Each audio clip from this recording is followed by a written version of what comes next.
Everyone, so finally आपका correction window portal जो है स्टार्ट हो चुका है, ऑफिशियल वेबसाइट पे आ चुका है। लास्ट अपडेट आपका 1 दिसंबर है, ओके। और आपके करेक्शन विंडो पोर्टल का जो लिंक है वो भी आ गया है। तो इस वीडियो में हम लोग डिटेल में बात करेंगे, स्टेप बाय स्टेप। इसमें मैं बताऊंगा आपको किस तरीके से स्टेप बाय स्टेप करेक्शन करना है, क्या क्या फील्ड करेक्शन हो सकता है, सब कुछ डिटेल में बात करेंगे। वीडियो को बिल्कुल भी स्किप मत करिएगा, क्योंकि ये आपका लास्ट मौका है, ठीक है। इसके बाद आप करेक्शन नहीं कर पाओगे और दोबारा आपको मौका नहीं मिलेगा, ठीक है। तो जरूर इसको अच्छे से देखिएगा और क्या क्या करेक्शन कर सकते हैं सब कुछ बताऊंगा। तो चैनल बनाए तो सब्सक्राइब जरूर कर लीजिएगा, क्योंकि आपको पता है हर एक इंपॉर्टेंट अपडेट आपको अभी रजिस्ट्रेशन से लेकर बाद में काउंसलिंग होगा, काउंसलिंग में कौन सा कॉलेज मिलेगा, आपके रैंक पे सब कुछ गाइड करने वाला, ओके। तो जरूर सब्सक्राइब कर और कोई भी डाउट हो कमेंट जरूर करेगा, मैं उसको रिप्लाई जरूर दूंगा, ठीक है। तो फाइनली आपका करेक्शन विंडो स्टार्ट हो चुका है। इस पर सिंपली आप क्लिक करिए, correction window for JEE mains session 1, ठीक है।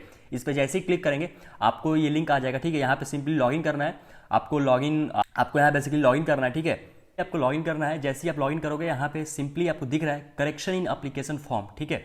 तो ध्यान रखिएगा कि आपके जो करेक्शन है ना, आप जैसे ही इस टैब पे क्लिक करोगे आप दोबारा करेक्शन करने का आपको दोबारा करेक्शन करने का मौका नहीं मिलेगा, ठीक है। करेक्शन टैब पे क्लिक करना है। इस पे सिंपली क्या करना है आपको, करेक्शन इन एप्लीकेशन फॉर्म पे क्लिक करिए, ठीक है।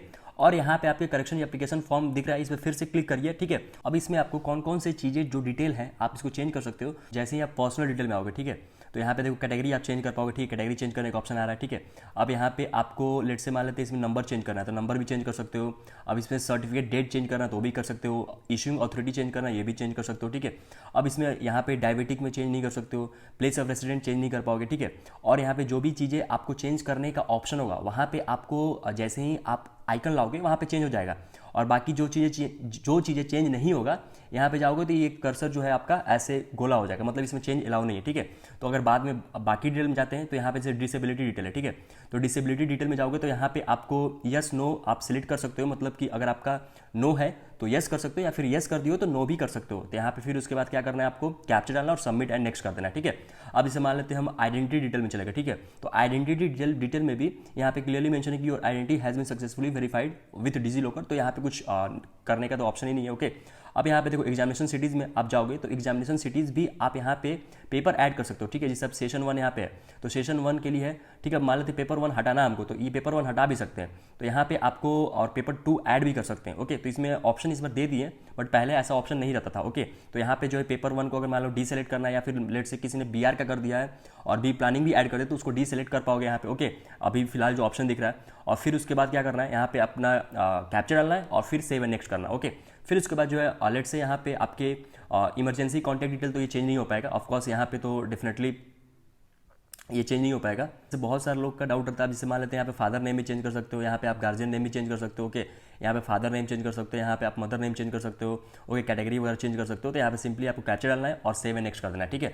अब लेट से यहाँ पे फाइनल डॉक्यूमेंट अपलोड में आते हैं। वीडियो में आगे बढ़ने से पहले आपको एक इंपॉर्टेंट इन्फॉर्मेशन बताते हैं। अगर आपको IIT, NIT या IIIT या फिर कोई गवर्नमेंट कॉलेज में पढ़ने के लिए 1 लाख का स्टडी ग्रांट चाहिए तो डेफिनेटली आपको LPU नेस्ट का फॉर्म जरूर फिल करना चाहिए, क्योंकि अगर आपके उसमें टॉप 500 रैंक आता है तो आपको NIT, IIIT, IIT या फिर आपके गवर्नमेंट कॉलेज में तो आपको उसमें पढ़ने के लिए 1 लाख का स्टडी ग्रांट मिल सकता है। तो डेफिनेटली ये बहुत ही अच्छा ऑप्शन है। तो जो लोग भी इस फॉर्म को फिल करना चाहते हैं, डिस्क्रिप्शन में मैंने लिंक शेयर कर दिया है, जाकर आप वहां से फॉर्म को फिल कर सकते हो। और किस तरीके से स्टेप बाय स्टेप आपको इसको फॉर्म को फिल करना है मैंने एक वीडियो में आपको एक्सप्लेन भी किया है, तो उस वीडियो को आप देख लीजिएगा अगर कोई भी डाउट होता है तो, ओके।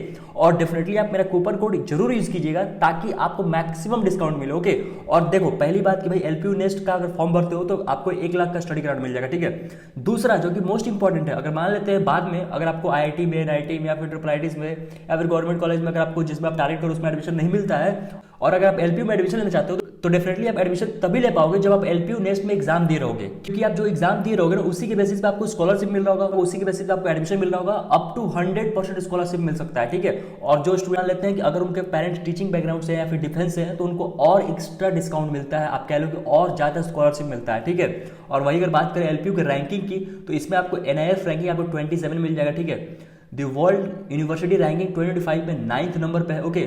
और वही हम लोग बात करते हैं world university ranking for innovation में 4th नंबर पे है। तो डेफिनेटली आप LPU नेस्ट का एग्जाम दिए रहोगे तभी आपको इसमें एडमिशन मिल रहा होगा, ठीक है। जो लोग भी इंटरेस्टेड है नीचे डिस्क्रिप्शन में मैंने लिंक शेयर कर दिया है, जल्दी से जाकर आपको फॉर्म फिल कर लीजिए, ठीक है। सारा कुछ मैंने स्टेप बाय स्टेप प्रोसेस भी बताया है और मेरा कूपन कोड जरूर यूज कीजिएगा ताकि आपको मैक्सिमम डिस्काउंट मिले, ठीक है। लोग डाउट होता है कि डॉक्यूमेंट जो हम री अपलोड कर सकते नहीं या फिर चेंज कर सकते नहीं, ओके। तो यहाँ पे देखो फोटो में आप करेक्शन नहीं कर पाओगे, यहाँ पे क्लियरली लिखा है कि photo correction not allowed, okay. अब यहाँ पे देखो, यहाँ पे सिग्नेचर है तो यहाँ पे चूज फाइल कर सकते हो, दोबारा फाइल चूज कर सकते हो, और जैसे ही दोबारा फाइल चूज करोगे यहाँ पे ऑप्शन ओपन हो जाएगा और फिर जैसे ही वो अपलोड करोगे पहले वाला जो है वहाँ पे हट जाएगा, ठीक है। तो आप दोबारा इसमें अपलोड कर सकते हो और इसको सेव एंड नेक्स्ट जरूर करना, जब भी कोई डिटेल चेंज करना सेव एंड नेक्स्ट जरूर करना, अदरवाइज जो पहले वाला ही डिटेल रहेगा, समझ में। अब यहाँ पे फाइनल सबमिट में जैसे ही आओगे यहाँ पे कुछ नहीं करना है, यहाँ पे क्लोज करना है और सारा चीज़ें डिटेल जो है अपना चेक करना है, और डिटेल चेक करने के बाद यहाँ पे आई एग्री पे क्लिक करना है, ठीक है। वैसे इससे पहले सारा यहाँ पे जो भी है चेक कर देना, ओके। यहाँ पे आई एग्री पे क्लिक करना और सारा डिटेल जो है वो चेक कर दीजिएगा, ओके। और फिर उसके बाद जो है आप यहाँ पे आई एग्री करके फाइनल सबमिट कर देना है, समझ में आया? तो जैसे ही आप फाइनल सबमिट करोगे आपका जो है सबमिट हो जाएगा, जो भी करेक्शन आप किए होगे, ओके।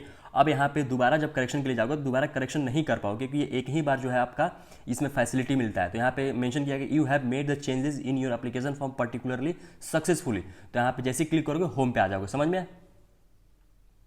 तो आई होप आपको अच्छे से क्लियर हो गया होगा किस तरीके से आपको करेक्शन करना, तो सारा कुछ मैंने स्टेप बाय स्टेप बताया, ओके। तो चैनल पर तो सब्सक्राइब जरूर कर लीजिए, ओके। So thank you.